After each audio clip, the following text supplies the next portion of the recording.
السلام عليكم ورحمة الله وبركاته. أبوليان كينيا على في كيسا خنجرتن بكا مرة خنجرتن هونتي كيسانو سلام تانتين إسن حاجي سويتشا قبي أداتين ولتي ديبيني جراغا قبين أرانتن إسني إيسو ديمنو جالكابا أفان أورومودا راديو بچو إساتي وغيسي كاميرا فوليغ يتي أركمو عبد الناصر محمدي قبيسان سجنتا خنا بونا براداتي hanqat umra sagantaa keenyatti nu faana turan ammoo qophii kana afaan arabaatiin isin biraan gahuuf deemna. Afaan oromoodaatiin har'a guyyaan afaan arabaatiin isin biraan gahuuf deemna.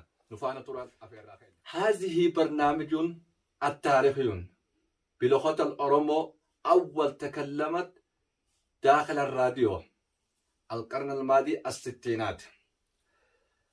الأستاذ عبدي حسين عبدو موسى رحمة الله عليه بقميص الأبيض كان رؤساء الأعزاءات راديو المقدشو بلغة الأورومية بجمهورية الصومال الديمقراطية في ستينات القرن الماضي. بينما كان يقدم الدكتور محمد رشاد عبد الله برنامجا الدينيا بصفة يوميا من تلك الأعزاءات كانت كلا من فنانات الصومالية المشهورة الفنانة فاطمة قاسم والفنانة مريم مرسل يقدمون الأغاني التورية بلغة الأورومية. هذا الأغاني التي لا زالت تحت المكانة كبيرا في ذاكرة الأوروميون إلى يومنا هذا وهذا. يذكرون بأن فنان الأورومو الكبير فنان إلمو علي قام مؤخرا افتتاحا مركز الثقافة في مدينة الحرماية القرية من مدينة الحرر عريقا يحتوي على هذا الصورة لهؤلاء الفنانون الصوماليين أمثالا فاطمة قاسم والفنانة مريم مرسل والفنان يونس عبد الله. التاريخ والآخرون الذين كان لهم دورا التاريخيا بارتقاء بالفن والغناء الأوروميون يوم كان تحدث بلغة الأورومية ممنوعا في إثيوبيا أيام حيلة سلاسي.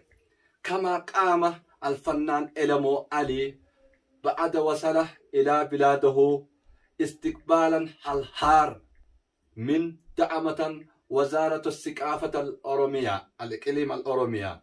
بعد إلمو علي الفنان الكبير افتتاح المركز الثقافة الكبير التاريخي في مدينة الحرماية. وكما وزارة الثقافة الأورومية دعمت له هذه مبنى التاريخيا فعل الفنان الكبير إلمو علي.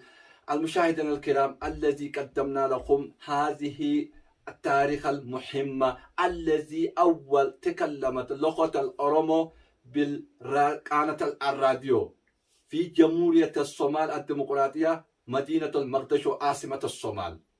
أول مرة هي الذي تكلمت بلغة الأورومية داخل الراديو. كما قال الرئيس حيلة سلاسي كان يحكم البلاد قال لغة الأورومو الذي منعها أن تتكلم وعلى الدراسة وعلى الاقتصادية كل منعها والثقافة كمان حيلة سلاسي. وبعدها اللغة الأورومو افتتحت في جمهورية الصومال المقدشو تكلمت داخل الراديو. وكمان هذه لحيلة سلاسي مفاجأة الكبيرة.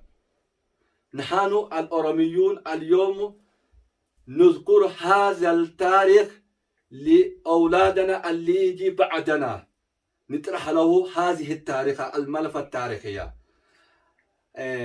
المشاهدين الكرام حيثما كنتم الذي قدمنا لكم هذا التاريخ المهمة الذي التصوير المهندس الكاميرا عبد الناصر محمد الذي قدم لكم بونا برا. السلام عليكم ورحمة الله وبركاته. Enrique Midani جلس بشاني من سرانيا sirrayaafne. Seenaa bareedduu afaan Arabaatiin gaa seenaa raadiyoo Maqdishoodhaa isin biraan geenye turre arraa seenaa waa irraa baratan kanumaa wajjin wal qabsiifne isin biraan gahuuf deemna hanga xumura sagantaa keenyatti nu faana turaan afeerraa keenya. Abdunaasir ammallee nu faana turaa nu faana jira ogeessi kaameraa keenya boonaanis kun qophii kana isin biraan gahuuf ammaas deebi'ee jira nu faana turaan afeerraa keenya. Qophii kanarraa immoo waan gaarii baratan jenneeti aman. Qophiin teenyarraan tana bahar gama nu geessitee jirti. Maaliif bahar gama dheeyxan jechuun keessan hin oolamu. Asumaanuu kunoo qophii keenyarraa gaafii tana isiniif deebitee aman. Nu faana tura. Manni murtii harree itti himatan waan hin jirreef sadi dhiitamee sadeenuu dhiiseeti bira kote. Obsaan. Namni kun eenyu jechuun keessan hin oolamtu. Namni kun Albert Einstein jedhama. Namni kun hayyuu addunyaa biyya lafaa kanaaf bu'aa guddaa buusee darbe. Saayinsiistii beekamaadha. Gaafa tokko osoo miilaan magaalaa keessa deemuu dargaggoonni isaa arganii ilaalanii Einstein jedhanii walitti agarsiisan. Inumaa rukutuudhaaf murteeffatan.